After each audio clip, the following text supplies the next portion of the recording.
Homem é linchado durante partida de futebol no bairro do Monte Santo. Polícia Civil realiza prisões de assaltantes de residências em Campina Grande. Julho Verde, a gente fala da campanha nacional de conscientização sobre o câncer de cabeça e pescoço.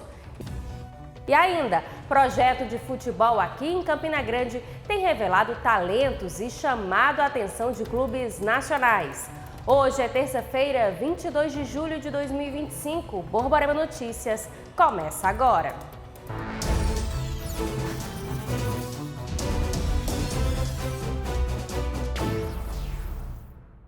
Olá, boa noite. A Polícia Civil investiga a morte de um homem espancado por cerca de 10 pessoas durante uma partida de futebol ontem à noite no bairro Monte Santo, aqui em Campina Grande. Foi um linchamento. A vítima foi espancada até a morte por cerca de 10 pessoas no Campo do Leão, no bairro Monte Santo, ontem à noite, por volta das 8 horas. André de Souza Silva tinha 34 anos de idade. Ele era usuário de drogas. Conseguimos apurar até o momento que a vítima era usuário de droga, possuía transtornos mentais, inclusive familiares narram que ele tinha a mentalidade de uma criança, ou seja, não tinha um certo retardo mental, um crime realmente chocante, uma maldade feita com essa vítima, que estaria a praticar pequenos furtos ali na região e, inclusive, há poucos dias já teria sido também vítima de um outro espancamento, sendo socorrido, inclusive, para o hospital de trauma. O delegado Ramires São Pedro não descarta uma espécie de justiça com as próprias mãos. Não há informações, pelo menos até o momento, que tenha sido um decorrente de facção criminosa ou que ele tenha sido levado por ordem de alguma facção criminosa, e sim pessoas ali que estavam no entorno desse campo de futebol que presenciaram ele furtando alguns objetos, ou supostamente furtando alguns objetos, e de forma brutal, como eu bem disse, começaram a espancar e levaram até a morte. Então, esses furtos realmente nunca foram levados ao judiciário, ele nunca foi preso, e a população, de forma indevida, querendo fazer justiça com as próprias mãos, acabaram cometendo esse crime grave. A gente vai investigar e, com certeza, os responsáveis serão presos. Um homem de 38 anos foi preso suspeito de invadir e roubar a residência de um casal de idosos no bairro do Itararé. O fato aconteceu no dia 12 de julho. Os criminosos levaram 30 mil reais. A Delegacia de Roubos e Furtos de Campina Grande prendeu um envolvido no assalto a um caminhoneiro aposentado ocorrido no dia 12 de julho no bairro Itararé. A vítima, que tem 80 anos de idade, foi abordada quando chegava em casa. Os ladrões roubaram cerca de 30 mil reais. O delegado Demétrios Patrício informou que o acusado preso ontem no bairro José Pinheiro tem 38 anos de idade e era o condutor do carro usado no crime. Conseguimos identificar pelo veículo qual era o carro, apesar da placa dele se encontrar adulterada, e o respectivo motorista. O indivíduo foi preso aqui no José Pinheiro. Ele não confessou o crime, mas temos elementos de que, de fato, ele foi o autor do crime, o carro era locado, ele, logo após o cometimento do crime, ele devolveu o veículo, de forma até misteriosa. Na delegacia, prestou 3 versões distintas, toda vez que ele era interpelado, onde é que ele estava na hora e data do crime. Ele, inicialmente, estava no bar bebendo, depois disse que estava numa casa de tolerância e depois disse que até estava viajando. Então, ele tentou criar um álibi, sendo que realmente não conseguiu. Infelizmente, ele não conseguiu, ele não quis declarar o nome dos demais partícipes desse crime, mas as investigações estão seguindo e obteremos êxito na identificação e prisão dos outros 3 elementos. As investigações continuam e, segundo o delegado, reforçou, não foi um assalto aleatório. E muitas vezes o nosso dia a dia é corrida, a gente não sabe as pessoas que realmente estão nos observando, que estão ao nosso redor, que têm conhecimento de algumas informações de certa forma até privilegiada. Ele é uma pessoa que circulava bastante no comércio e os próprios familiares comentaram que era uma prática dele já bastante antiga de realmente sempre receber importâncias em dinheiro e sempre andar realmente com maços, né, de dinheiro. E realmente num desses guardar em casa. E num desses pontos que ele deve ter passado, deve ter feito algum pagamento, algum recebimento, chamou a atenção de algum indivíduo, que eu não posso dizer que é um cidadão, e sim um malfeitor, que prontamente já começou a pontuar a vida dele e a planejar essa ação criminosa. E a polícia também cumpriu mandados contra suspeitos de participação em outros roubos a residências aqui em Campina Grande. O delegado Demétrios Patrício e equipe cumpriram 2 mandados de prisão contra 2 pessoas envolvidas nas invasões de residências nos bairros Alto Branco, Santo Antônio e Palmeiras. Os alvos ontem já estavam presos. Na primeira fase já havíamos prendido alguns indivíduos, executores diretos desse crime, e na segunda fase o foco foi os mandantes e os auxiliares. Foram presos e cumpridos 5 mandados de buscas e 5 mandados de prisão. 2 já se encontravam presos, respectivamente no presídio Serrotão e no Feminino. O do Serrotão é um dos mandantes. E os 3 foram presos em bairros aqui distintos, os demais, que auxiliavam, né, fornecendo objetos para praticar esse crime, servindo emprestando contas para fazer a transferência desses valores e até servindo de ponte para arregimentar o pessoal para executar esses crimes diretamente. O delegado reiterou as ações criminosas nos bairros. Desde novembro do ano passado, a gente tomou conhecimento, né, as estatísticas não negam um crescente, um aumento nesse tipo de crime. Então, aqui, no mínimo, umas 8 ocorrências dessa natureza aportou aqui na delegacia, algumas com o mesmo modus operandi, né, o mesmo grupo, com fardamentos, invadiam casas, muitas vezes de idosos, logo pela manhã, com carros adulterados. Então, pegamos essa dinâmica, acreditamos sim que é o mesmo grupo, que 1 ou 2 integrantes mudam a depender do momento, os executores, mas o mandante, as investigações apontam que sempre é o mesmo. Ainda segundo Demétrios, o bando se caracterizava por usar fardamentos de empresas e, ao mesmo tempo, ele dá uma orientação. Muitas vezes eles usam carros adesivados, com concessionários, eles conseguem colocar esse tipo de adesivo, e pessoas com fardamentos de empresas, de internet, energia elétrica. A gente sempre pede orientação, claro, que a pessoa se identifique, mostre o crachá, o rosto especificamente, se for o caso, porque esses indivíduos que abordam essas vítimas estão mascarados. Para até notar por algumas imagens, eles se encontram mascarados, que não é a atuação típica no servidor, prestador de serviço público. E não somente esse detalhe, eles estão atuando sempre pela manhã, abordando realmente na hora da abertura da porta, quando está retornando ou saindo de casa.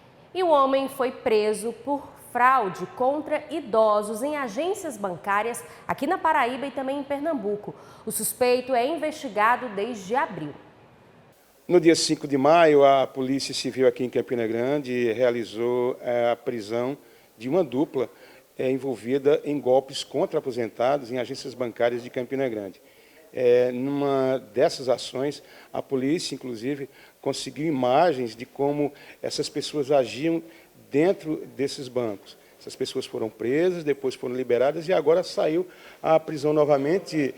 Delegado Renato Júnior, eu queria que o senhor explicasse para a gente como é essa situação. Isso, à época, foi efetuada a prisão em flagrante dos 2. O juiz converteu a prisão em flagrante em prisão preventiva, só que, posteriormente, no mês seguinte, o juiz decidiu converter a prisão novamente deles em medidas alternativas. Ou seja, eles conseguiram ficar libertos, só que, como nós conseguimos as imagens das câmeras de todos os furtos que foram registrados, nós conseguimos inserir eles em outros 5 furtos que teriam acontecido em agências bancárias distintas, tanto no Bradesco quanto no Santander de Araripina, em Pernambuco. Conseguimos identificar eles e representei novamente pela prisão preventiva, que foi deferida, e no dia de ontem conseguimos cumprir um desses mandados em Queimadas, o outro, o segundo alvo, ficava em Boqueirão, só que infelizmente quando chegamos até o local, ele não estava na residência. Delegado, tem ideia de quantas pessoas, de quantos idosos foram vítimas dessa dupla? Dessa dupla em si, o que temos de registro até agora são 5 vítimas, que totalizam um valor de aproximadamente R$ 9.000. Como consistia esse tipo de ação contra os idosos nas agências bancárias? Como era a ação? Eles chegavam cedo nas agências bancárias, aproximadamente 6 horas da manhã, que é quando normalmente os idosos acabam chegando até o banco para sacar seus benefícios, a aposentadoria. Eles chegavam cedo, colocavam fitas, tanto no leitor do cartão quanto no leitor biométrico, fazendo com que a maioria desses caixas ficassem inoperantes. Então, eles acabavam usando de engenharia social, ou seja, enganando a vítima para ir até o outro caixa. A vítima acabava confiando neles e, sem ela perceber, eles acabavam indo em algum dos caixas que ela tinha usado, que já estava com os dados dela inseridos, e conseguia fazer o furto sem elas perceberem. Como consistia esse tipo de ação contra os idosos nas agências bancárias? Como era a ação? Eles chegavam cedo nas agências bancárias, aproximadamente 6 horas da manhã, que é quando normalmente os idosos acabam chegando até o banco para sacar seus benefícios, a aposentadoria. Eles chegavam cedo, colocavam fitas tanto no leitor do cartão quanto no leitor biométrico, fazendo com que a maioria desses caixas ficassem inoperantes. Então, eles acabavam usando de engenharia social, ou seja, enganando a vítima para ir até o outro caixa. A vítima acabava confiando neles e, sem ela perceber, eles acabavam indo em algum dos caixas que ela tinha usado, que já estava com os dados dela inseridos, e conseguia fazer o furto sem elas perceberem. E a Polícia Federal cumpriu mandados contra o suspeito de revender cédulas falsas aqui na Paraíba. Essa operação da Polícia Federal tem o objetivo de prender membros de uma associação criminosa envolvidos com a distribuição de notas falsas aqui na cidade de Campina Grande. Não só a distribuição, como venda dessas cédulas falsas. Então, hoje foi dado o cumprimento de um mandado de busca e apreensão, expedido pela 16ª Vara Federal da Paraíba, que foi cumprido em uma residência no bairro Malvinas. Durante as investigações, foram levantados indícios de que o investigado atue como um revendedor de notas falsas no estado da Paraíba toda, servindo como intermediador entre compradores e falsificadores que enviam cédulas falsas a partir do estado do Rio de Janeiro. Vocês lembram que recentemente nós fizemos uma matéria dando conta da apreensão de R$18 mil em cédulas falsas aqui em Campina Grande, uma ação que aconteceu por parte do Rotan. Poucos dias depois, uma outra ação da Polícia Federal apreendeu mais R$1.000 em cédulas falsas. E agora a Federal dá continuidade a essa operação na tentativa de prender todos os membros envolvidos nessa situação de notas falsas aqui em Campina Grande, que também está distribuindo para toda a Paraíba. E agora a gente muda de assunto e fala sobre o Julho Verde, a campanha nacional de conscientização sobre o câncer de cabeça e pescoço. O repórter Jonathan Samuel conversou com um especialista sobre os sintomas e a importância do diagnóstico precoce. Exatamente, estamos vivendo o Julho Verde, o mês de conscientização de câncer de cabeça e pescoço. E a gente conversa nesse momento com o médico cirurgião, o Irar Curi, e ele vai explicar um pouco melhor sobre essa doença. Primeiro, doutor, eu gostaria que o senhor explicasse o que exatamente é o câncer de cabeça e pescoço e quais os órgãos ou área ele pode atingir. Jonathan, o câncer de cabeça e pescoço, ele está presente em cerca de 17 áreas aqui desta região, principalmente a região da cavidade oral, da tireoide, faringe, a laringe, os cânceres de tireoide, os cânceres de glândula salivar maior, os cânceres de pele da região de cabeça e pescoço, mas excetuando os cânceres de pele de cabeça e pescoço, serão cerca de 39.550 casos para cada ano do triênio entre 2023 a 2025, segundo o Instituto Nacional do Câncer. Exatamente, esse número que o INCA estima mais de 39 mil casos por ano desse tipo de câncer no Brasil. E por que essa doença ainda é tão comum e tão pouco falada? Olha, é uma doença bastante comum na população, é pouco falada, é tanto que surgiu uma lei no ano 2022, 14328, estabelecendo o Julho Verde justamente como mês de prevenção e conscientização para fazer esse alerta à sociedade, especialmente que é um câncer bastante ligado aos hábitos de vida da população, especialmente o tabagismo, o etilismo, a falta do uso de protetor solar, a falta de vacinação contra o HPV.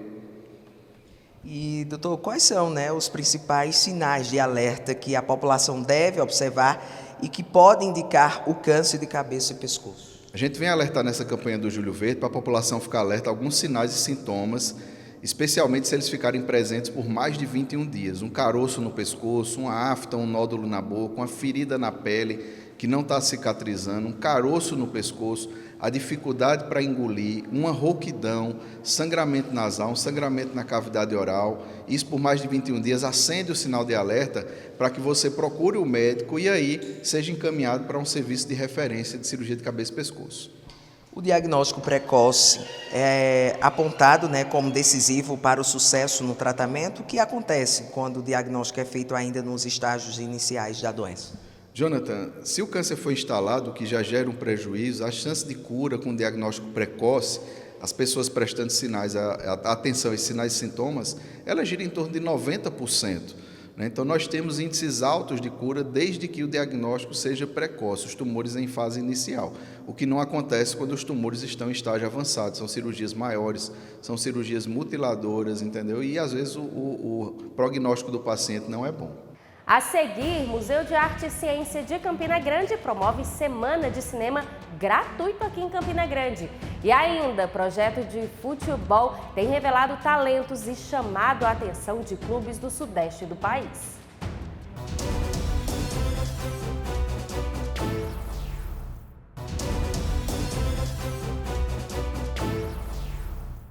De volta e ainda em clima de férias, o Museu de Arte e Ciência de Campina Grande está promovendo uma semana de cinema gratuito aqui em Campina Grande, com sessões de curtas-metragens abertas à comunidade.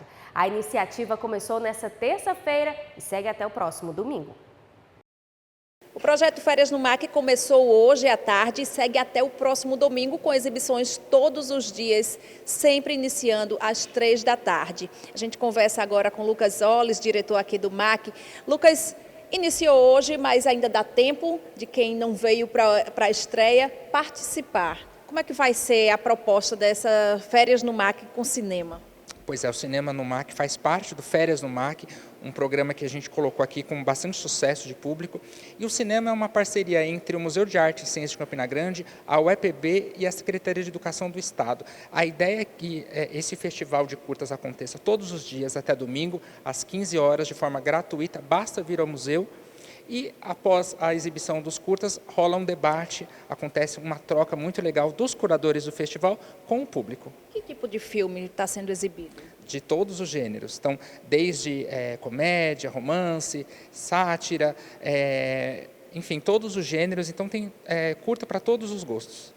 E lembrando que, além de cinema, tem outras opções que os visitantes podem aproveitar aqui no MAC. A ideia é que o visitante venha, assista o filme, venha para a exposição, tem outras opções de programação, tem o café do museu, basta vir consumir arte. Tudo gratuito. Tudo gratuito. A gente agradece as informações. Daniela Pimentel para o Borborema Notícias. Um projeto de futebol aqui em Campina Grande tem revelado talentos e chamado a atenção de clubes do sudeste do país. A gente vai conferir na reportagem de Jonathan Samuel. Com mais de 25 anos de história, o projeto Alvorada se firmou como um importante ponto de formação esportiva e social para crianças e adolescentes do bairro Monte Castelo, iniciado a partir de um tradicional racha de futebol. O projeto continua a reunir jovens em torno do esporte. Primeiro, nosso objetivo principal é formar cidadãos, formar homens de família, homens de caráter, que a gente possa ajudar eles da melhor forma em ser um pessoal, uma pessoa do bem, uma pessoa que pensa só no melhor para eles, E em seguida a gente vê o lado profissional. Atualmente, mais de 150 garotos participam da escolinha, divididos por categorias que vão do sub-6 ao sub-18. Quando a gente vê que o atleta tem uma qualidade, a gente consegue encaminhar eles para alguns clubes profissionais. E graças a Deus as portas estão se abrindo, mais que já se abrem para a gente. E a gente tem umas propostas de mandar alguns meninos para o Paraguai agora e para o Rio de Janeiro. Como a gente já tem uns atletas lá no Fluminense, já tem no Santos também, que o caso do Aderlan, que passou pelo projeto do Alvorada, hoje se encontra no Santos, e entre outros que a gente tem em Portugal, tem na Alemanha, e aí vai, O trabalho, quando é sério, Deus abençoe, e a gente procura sempre, primeiro, como eu falei, formar o homem, em seguida o atleta. Os treinos são realizados às terças, quartas e quintas-feiras, e a participação dos jovens está condicionada à matrícula escolar, incentivando assim a educação e o compromisso com os estudos. Everson, que já treina há 5 anos no projeto, expressa a expectativa para essa oportunidade sonhada. Eu vinha se preparando bem, já sabia que uma hora poderia surgir uma oportunidade dessa, Aí, graças a Deus, o Cleandro conseguiu, me indicar. Aí eu preparando bem, para que eu possa chegar lá, fazer uma bons períodos de teste. Se Deus quiser, eu posso dar o meu melhor. Luan Davi, que tem apenas 8 meses no projeto, também está confiante no teste que irá fazer, sonhando em se tornar um jogador profissional. É muito bom, a expectativa boa demais, que eu estou fazendo ótimos treinos, né? O professor Leonildo vem me avaliando nesses treinos, jogos, e ele me dá essa oportunidade grande. Se Deus quiser, eu passo. Essas experiências ampliam os horizontes dos jovens, oferecendo não apenas oportunidades profissionais, mas também vivências culturais e sociais transformadoras. Com certeza a gente fica esperançoso, né, que os atletas vão lá, primeiro mostre sua qualidade, o respeito, que é importante, e que Deus possa abençoar eles, possa realizar o sonho dele, que é ser atleta profissional de futebol e ajudar a família, que é importante. O Borborema Notícias de hoje vai ficando por aqui. A todos vocês uma ótima noite. Você fica agora com o SBT Brasil. Tchau, tchau.